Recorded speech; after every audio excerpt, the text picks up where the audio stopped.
경찰이 우물 안에 금괴가 있다는데 사실입니까? 도자기와 고서가 여러 점 있다는데 정말입니까? 네, 사실입니다. 시어머니가 3대째 지켜놓은 보물입니다. 저는 이걸 문화재청에 기증하고 싶습니다. 우물터 앞에 경찰차가 세워져 있었습니다. 문화재청 직원들이 분주하게 움직였어요. 플래시가 터졌습니다. 기자들이 몰려들었죠. 이게 정말 금괴입니까? 경찰이 물었습니다. 가치가 얼마나 됩니까?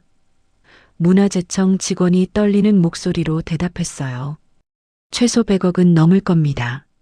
사람들 사이로 한 여자가 조용히 서 있었습니다. 평범한 한복을 입은 그녀였어요. 주변 사람들이 수군거렸습니다. 저분이 발견하셨대요. 시골 주부시래요. 여자가 우물을 내려다봤습니다. 표정은 평온했어요.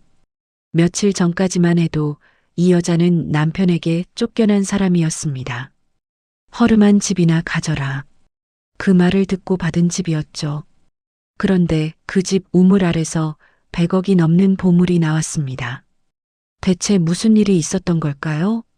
평범해 보이는 사람들에게도 숨겨진 이야기가 있습니다. 이 놀라운 반전의 전체 이야기가 궁금하시다면 구독 버튼을 눌러주세요. 매일 새로운 이야기를 전해드립니다. 이야기는 몇 년 전으로 거슬러 올라갑니다. 한지우는 시골 한옥에서 살았습니다. 아침마다 마당을 쓸었어요. 밭에 나가 일했습니다. 저 며느리 참 조용하더라. 마을 사람들이 말했어요. 맞아요. 말도 별로 없고요. 마을 사람들 눈에 지우는 그저 평범한 주부였습니다. 남편 박민혁은 달랐어요. 회사 다니며 외지에서 생활했습니다. 일주일에 한두 번 집에 왔죠. 결혼한 지 5년이었어요. 아이는 없었습니다. 시어머니는 결혼 직전에 교통사고로 돌아가셨습니다. 지우는 시어머니를 직접 모신 적이 없었어요. 하지만 유언장이 있었습니다. 한옥과 우물터는 며느리 지우에게. 시댁 친척들이 수군거렸어요. 며느리한테 집을 준다고? 논밭은 다 아들한테 갔는데 말이야. 민혁은 개의치 않았습니다. 낡은 집 하나 뭐가 중요해. 논밭 20억이 자기 명의였으니까요. 어느 날 민혁이 지우를 데리고 시내에 나갔습니다. 옷가게 앞에서 멈췄어요. 너 옷 좀 사. 아니에요, 괜찮아요. 지우가 말했습니다. 괜찮긴. 너무 촌스럽잖아. 민혁이 짜증을 냈어요. 지우는 아무 말도 하지 못했습니다. 결국 민혁이 고른 옷을 샀어요. 하지만 입어보지도 못하고 돌아왔습니다. 빨리 와. 시간 없어. 차 안에서 민혁은 전화만 했어요. 지우는 창밖만 봤습니다. 시간이 지나며 민혁의 집 방문이 뜸해졌습니다. 한 달에 한두 번으로 줄었어요. 전화도 잘 받지 않았습니다. 바빠. 나중에. 명절에도 오지 않았어요. 회사 일 때문에. 지우는 혼자 명절을 보냈습니다. 차례상도 혼자 차렸어요. 마을 사람들이 물었습니다. 사위 어디 갔어요? 일 때문에 못 왔어요. 지우가 대답했죠. 뒷말이 무성했습니다. 하지만 지우는 참았어요. 지우에게 하나 지키는 게 있었습니다. 뒤란의 우물터였어요. 낡은 우물이었습니다. 이미 물도 나오지 않았어요. 이거 메우고 주차장 만들까? 민혁이 몇 번 말했습니다. 안 돼요. 지우가 처음으로 강하게 말했어요. 왜? 쓸모도 없는데. 시어머님께서 지키라고 하셨어요. 돌아가신 분이 뭘 안다고. 민혁이 비웃었습니다. 하지만 지우는 막았어요. 우물터만큼은요. 매일 우물 주변을 청소했습니다. 돌뚜껑도 닦았어요. 뭘 그렇게 지키냐? 마을 사람들도 이상하게 봤습니다. 지우는 대답하지 않았어요. 그저 묵묵히 우물을 지켰습니다. 민혁의 회사가 망했습니다. 투자받던 사업이 무산됐어요. 민혁은 집에 오지 않았습니다. 한 달 넘게요. 지우가 전화했어요. 어디 계세요? 서울. 끊어질 듯한 목소리였습니다. 집에 오세요. 나중에. 전화가 끊겼어요. 2달 후 민혁이 집에 왔습니다. 혼자가 아니었어요. 화려한 옷을 입은 여자가 함께였습니다. 소개할게, 회사 동료야. 민혁이 무심하게 말했어요. 여자가 지우를 위아래로 훑어봤습니다. 안녕하세요. 과하게 밝은 목소리였어요. 안녕하세요. 지우가 작게 인사했습니다. 와, 여기 진짜 시골이네요. 여자가 주변을 둘러봤어요. 민혁이 웃었습니다. 그러게, 좀 불편하지? 괜찮아요, 오빠. 여자가 민혁 팔을 툭 쳤어요. 지우는 그 모습을 봤습니다. 가슴이 철렁했어요. 명절이 됐습니다. 친척들이 모였어요. 민혁이 그 여자를 데리고 왔습니다. 사업 파트너예요. 친척들 눈빛이 이상했어요. 지우는 부엌에만 있었습니다. 음식을 나르다 마루에서 멈췄어요. 여자가 민혁 옆에 앉아 있었습니다. 이 집 진짜 오래됐어요. 언니는 여기서 어떻게 살아요? 친척들이 웃었어요. 민혁이 말했습니다. 저 여자랑 5년 살았어요. 촌스럽고 답답해서요. 지우는 숨이 막혔습니다. 이제 좀 벗어나고 싶네요. 민혁의 말이 계속됐어요. 지우는 부엌으로 들어갔습니다. 손이 떨렸어요. 그릇이 떨어질 뻔했습니다. 며칠 후 지우는 시장에 갔습니다. 장을 보러요. 저 앞에서 민혁이 보였어요. 그 여자와 함께였습니다. 손을 잡고 있었어요. 커플링을 끼고 있었습니다. 지우는 멈췄어요. 숨을 곳을 찾았습니다. 하지만 늦었습니다. 민혁이 지우를 봤어요. 민혁이 가까이 왔습니다. 여자도 따라왔어요. 장 보러 왔어? 네. 지우가 작게 대답했습니다. 민혁이 호떡 장수 앞으로 갔습니다. 1,000원을 냈어요. 이거나 먹고. 호떡을 던지듯 건넸습니다. 내가 사준 마지막이 될 테니까. 여자가 낄낄 웃었어요. 오빠, 우리도 하나 먹어요. 두 사람이 손잡고 걸어갔습니다. 지우는 호떡을 들고 서 있었습니다. 사람들이 쳐다봤어요. 손에 든 호떡이 차가워졌습니다.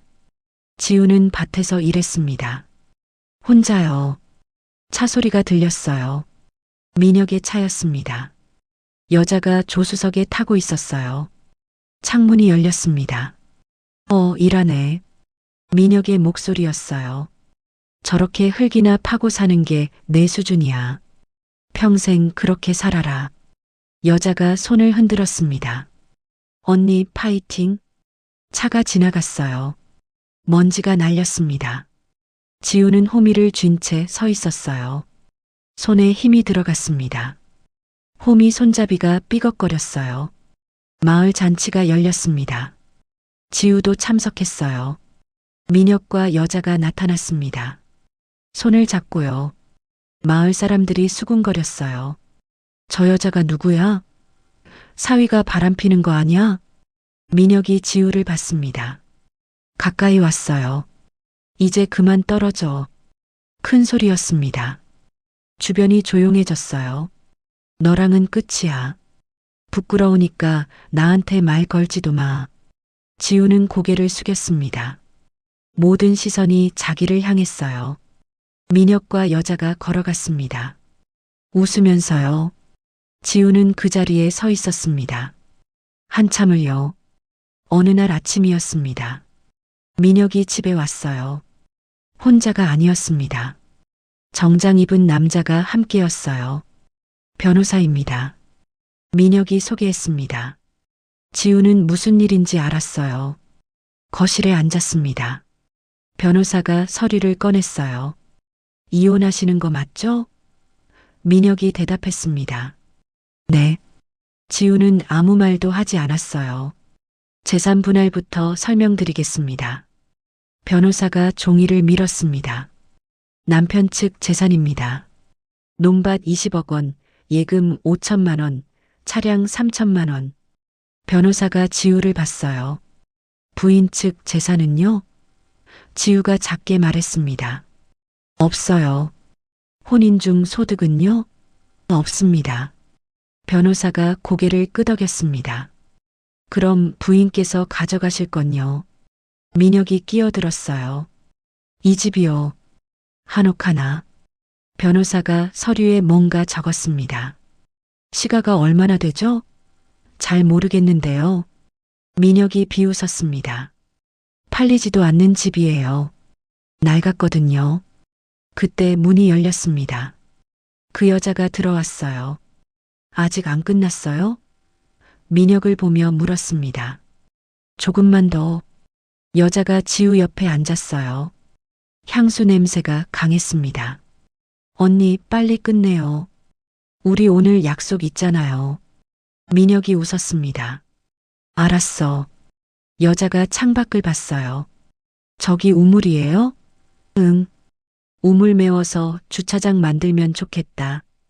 여자가 생각하는 척 했습니다. 아, 근데 이 집은 우리가 안 가져가네. 다행이다. 낄낄 웃었어요. 지우는 손을 쥐었습니다. 손톱이 손바닥에 박혔어요. 변호사가 서류를 내밀었습니다. 여기 서명하시면 됩니다. 지우는 펜을 들었어요.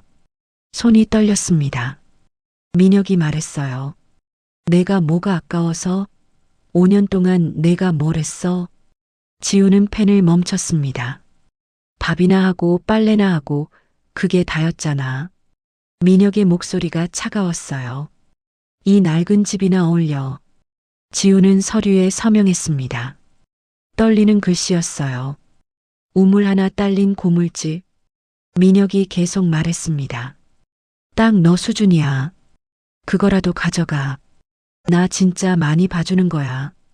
여자가 민혁 팔을 끼웠어요. 오빠, 이제 가요. 앞으로 잘 살아. 민혁이 마지막으로 말했습니다. 뭐, 내가 뭘 하든 상관없지만 말이야. 어차피 난 이제 신경도 안 써. 문이 닫혔습니다. 차 시동 소리가 들렸어요. 지우는 혼자 남았습니다. 서류만 쥐고요. 그날 밤 지우는 밥을 차렸습니다. 혼자 먹는 밥이었어요. 하지만 새로운 건 아니었습니다. 늘 혼자였으니까요. 숟가락을 들었어요. 손이 떨렸습니다. 숟가락이 떨어졌어요. 바닥에 떨어지는 소리가 컸습니다. 지우는 그대로 앉아 있었습니다. 창밖에서 소리가 들렸어요. 우물에서 나는 소리였습니다. 바람이 불고 있었어요. 지우는 천천히 일어났습니다. 밖으로 나갔어요. 우물 앞에 섰습니다. 돌뚜껑이 있었어요.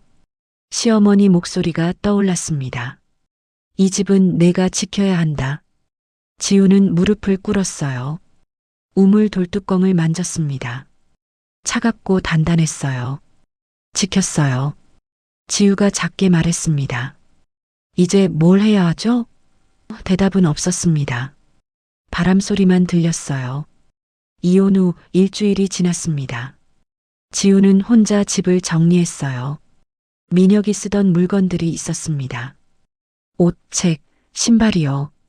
가져가야 하나? 지우는 고민했어요. 결국 상자에 담았습니다. 전화를 걸었어요. 물건 가져가세요. 버려. 민혁의 대답이었습니다. 필요 없어. 전화가 끊겼어요.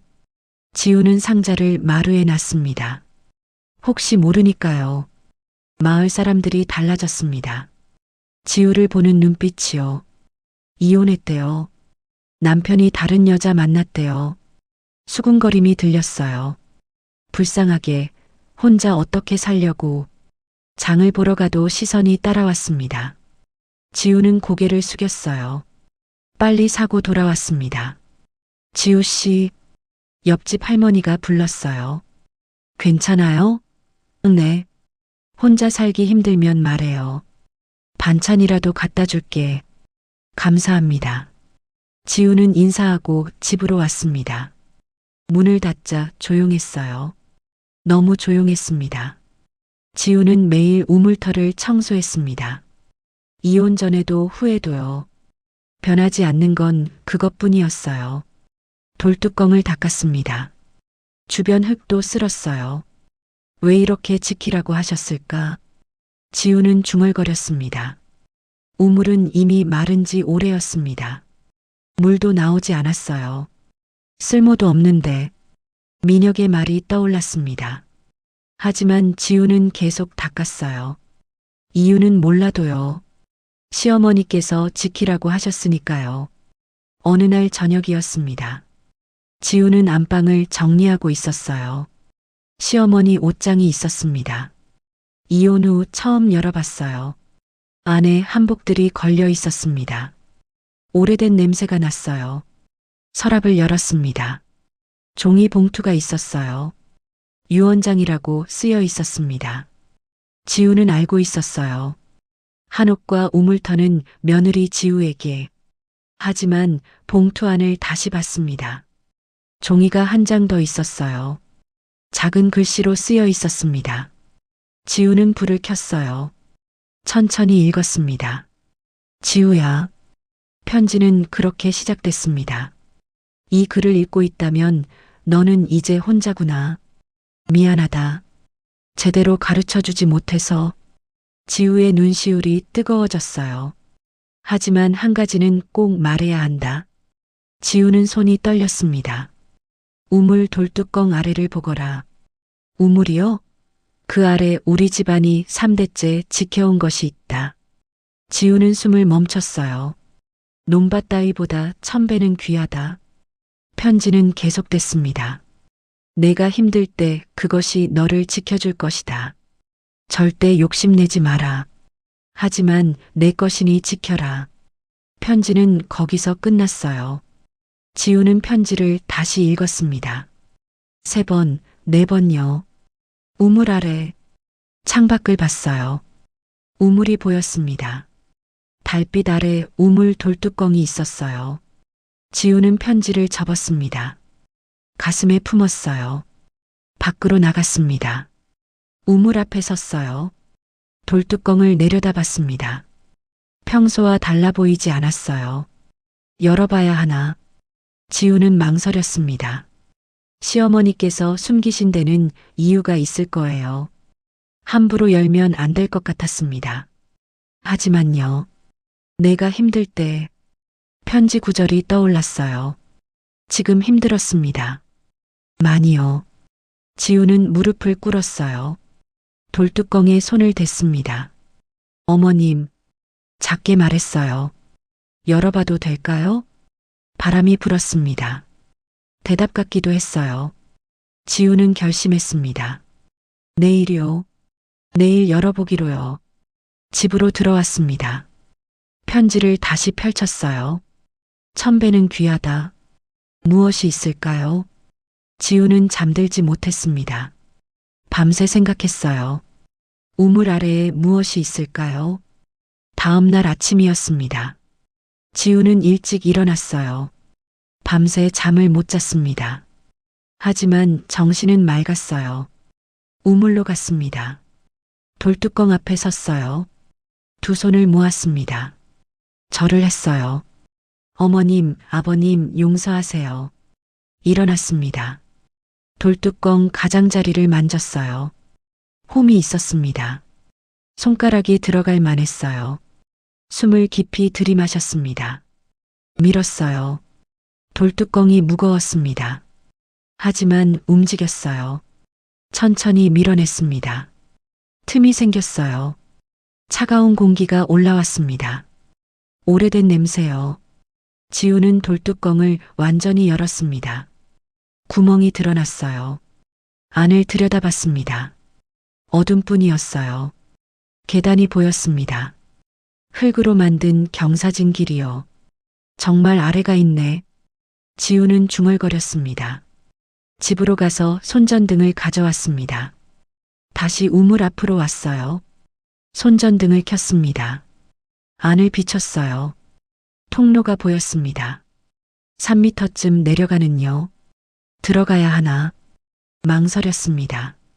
하지만 돌아설 수 없었어요. 한 발을 안에 넣었습니다. 땅이 단단했어요. 허리를 숙였습니다. 천천히 내려갔어요. 한 걸음, 두 걸음요.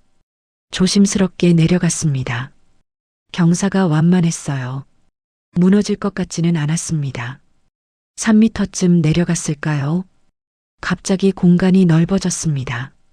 지우는 손전등을 사방으로 비췄어요. 방이었습니다. 지하 공간이요. 천장이 낮았어요.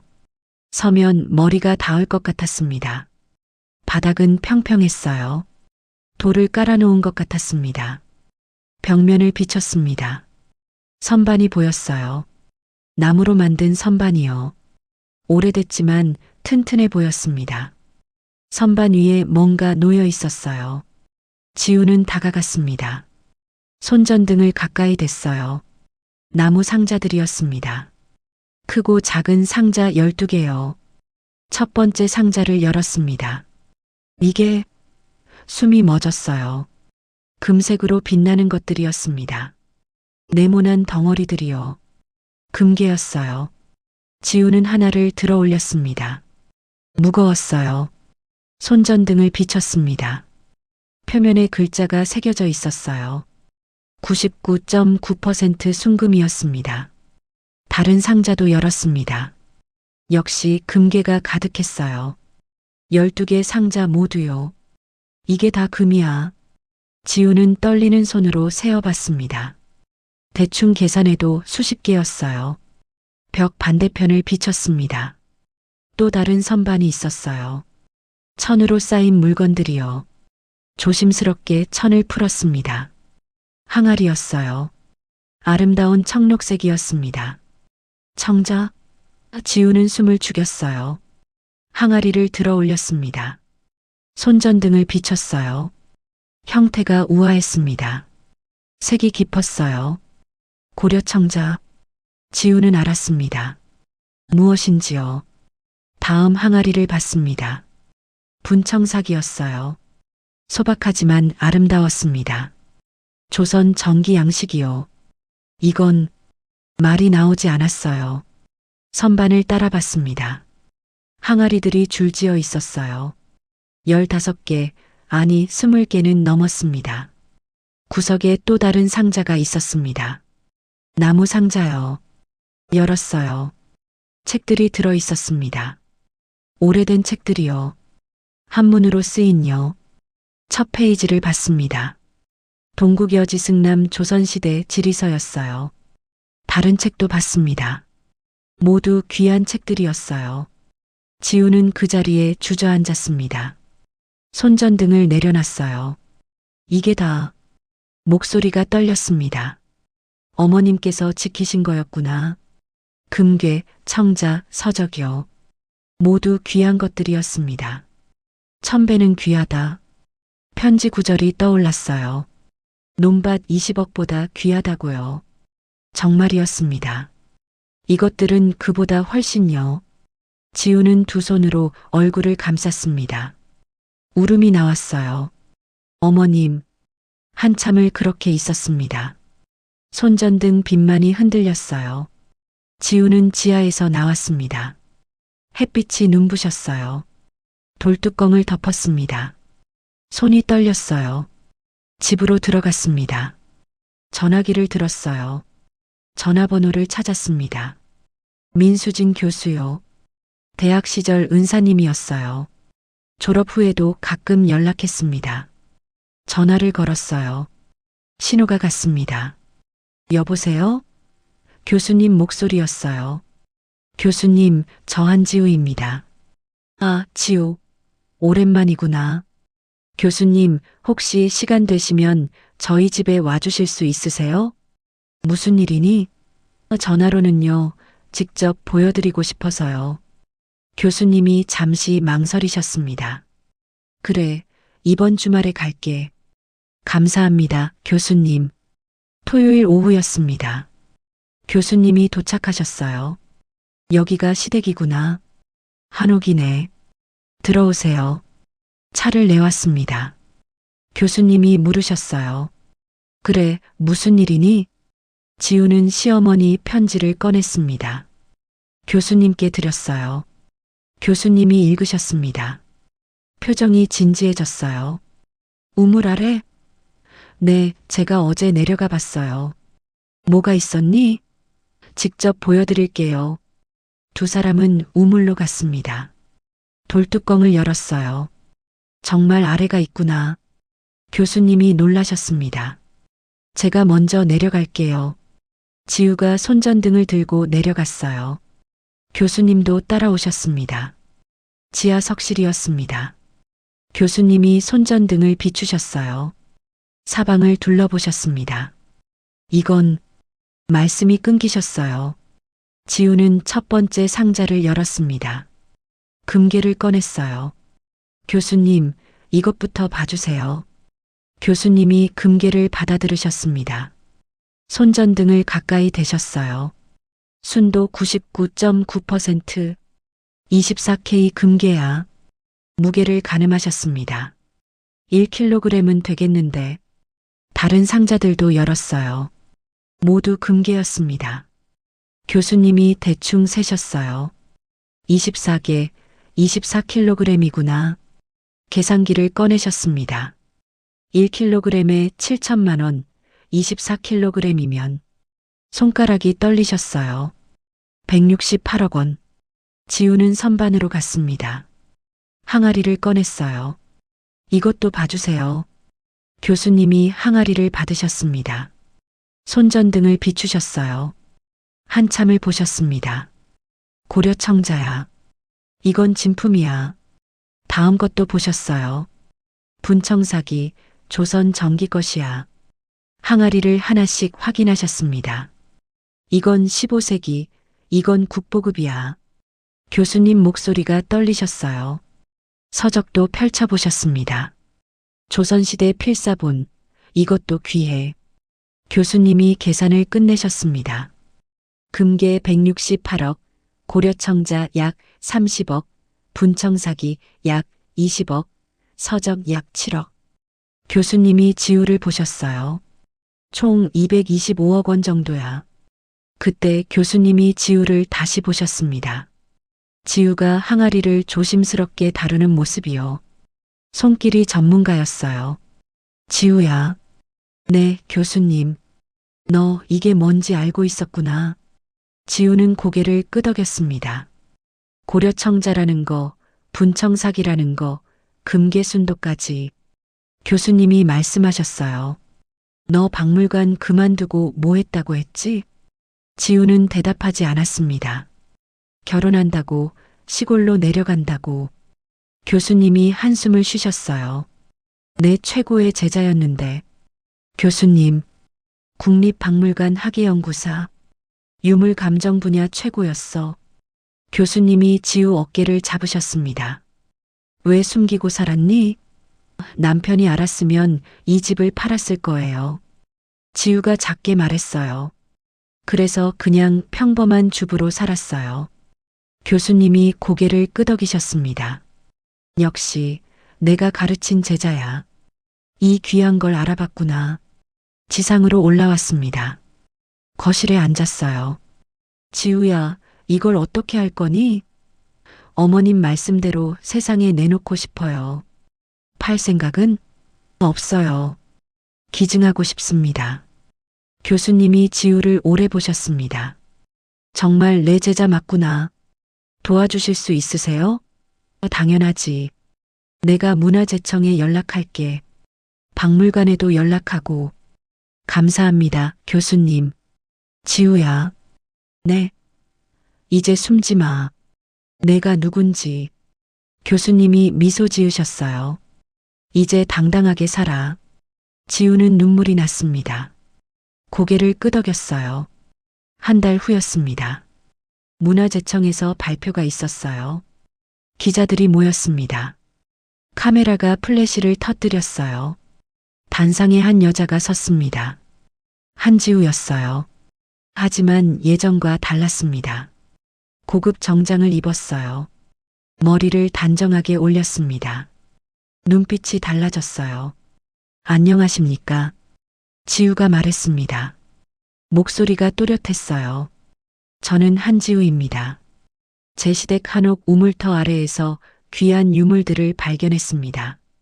기자들이 받아 적었어요. 금괴 168억 원어치, 고려청자와 분청사기 50억 원어치, 조선시대 서적 7억 원어치, 총 225억 원 상당입니다. 기자들이 술렁였습니다. 저는 이 중 유물 50억 원어치를 국립박물관에 기증하겠습니다. 플래시가 더 많이 터졌어요. 나머지 금괴와 유물로 문화재 보존재단을 설립하겠습니다. 기자가 손을 들었습니다. 기증자님, 이력이 궁금합니다. 지우가 대답했어요. 저는 전 국립박물관 학예연구사입니다. 유물 감정 분야를 전공했습니다. 기자들이 다시 술렁였어요. 결혼 후 시골로 내려와 조용히 살았습니다. 하지만 이제 제 일을 다시 시작하려 합니다. 다음 날 신문 일면에 실렸습니다. 한옥 우물터에서 225억 유물 발견 전직 국립박물관 연구사 한지우 씨 50억 원어치 박물관에 기증지우 사진이 크게 실렸어요. 기자회견 사진이었습니다. 당당한 모습이었어요. 같은 시각 민혁은 강남 오피스텔에 있었습니다. 신문을 보고 있었어요. 225억? 신문을 떨어뜨렸습니다. 우물터에서 다시 집어들었어요. 기사를 읽었습니다. 금괴 168억, 유물 57억. 손이 떨렸습니다. 내가 버린 집에 유라가 샤워실에서 나왔어요. 오빠 뭐 봐? 이거. 민혁이 신문을 보여줬습니다. 유라가 읽었어요. 헐, 이거 오빠 전 와이프? 그래. 225억이 거기 있었어? 그런 것 같아. 유라가 눈을 빛냈어요. 오빠 다시 만나봐. 반은 받을 수 있는 거 아니야? 민혁이 전화를 들었습니다.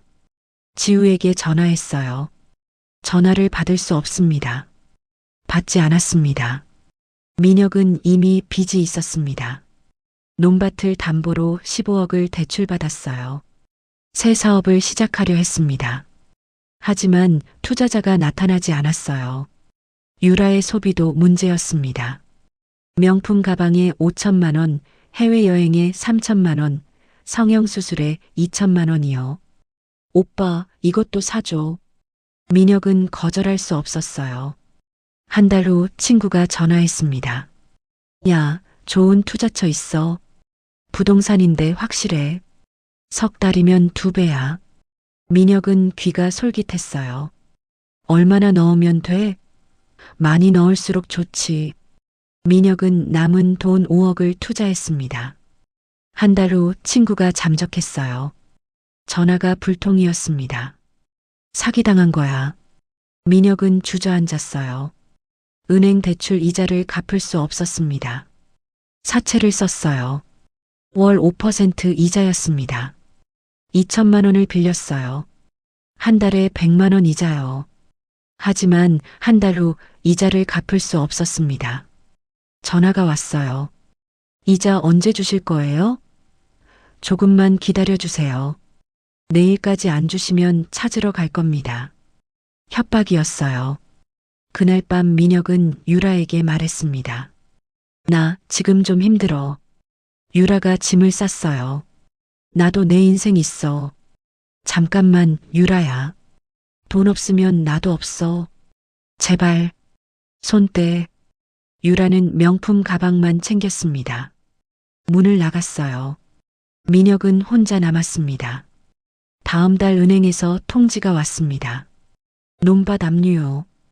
20억짜리 땅이었습니다. 은행과 사채 빚에 모두 넘어갔어요. 남은 건 5천만 원의 빚이었습니다. 민혁은 고시원으로 이사했어요.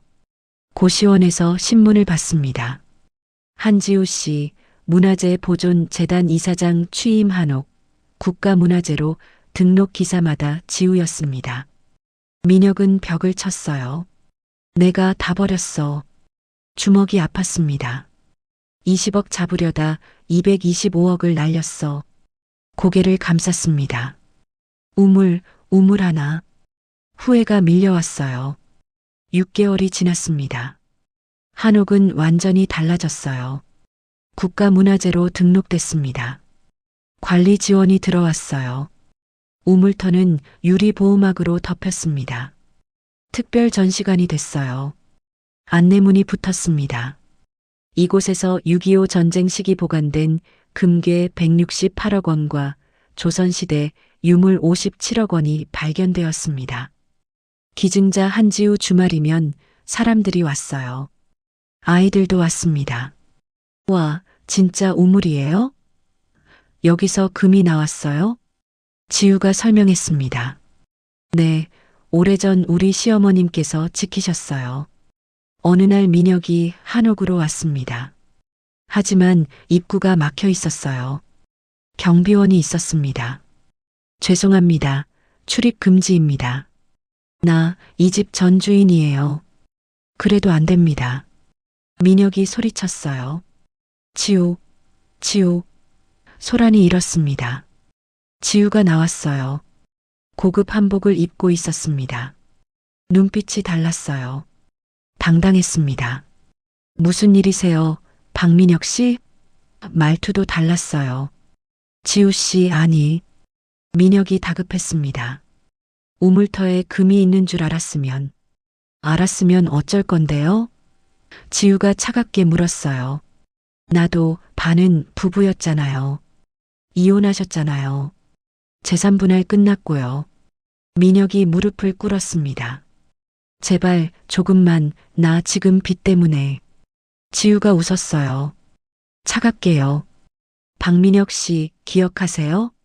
민혁이 고개를 들었습니다. 이거나 먹고라고 하셨죠. 지우가 또렷하게 말했어요. 1,000원짜리 호떡 던지듯 주시면서요. 민혁의 얼굴이 굳었습니다. 이제 그만 떨어져라고 하셨죠. 부끄러우니까 말 걸지도 말라고요. 허름한 한옥이나 가지라고 하셨죠. 제가 가졌어요. 잠시 침묵이었습니다. 우물 하나 딸린 고물집이라고 하셨죠. 지우가 우물터를 가리켰어요. 맞아요. 우물 하나 딸린 집이었어요. 민혁이 숨을 삼켰습니다. 225억짜리 우물이요. 민혁의 얼굴이 새하얘졌어요. 그리고 최유라 씨 뭐라고 했죠? 우물 메워서 주차장 만들면 좋겠다고요. 다행히 제 집이 됐어요. 메우지 않았네요. 225억을 메울 뻔했어요. 민혁이 땅을 쳤습니다. 그리고 박민혁 씨, 딱 너 수준이야. 나 진짜 많이 봐주는 거야 라고 하셨죠. 미소를 지었어요. 네, 맞아요. 제 수준이었어요. 225억이 제 수준이었나 봐요. 민혁이 소리쳤습니다. 지우야, 제발, 내가 잘못했어. 지우는 경비원에게 손짓했어요. 손님 나가시게 해드려요. 민혁이 끌려나갔습니다. 지우야, 한 번만. 지우는 돌아보지 않았어요.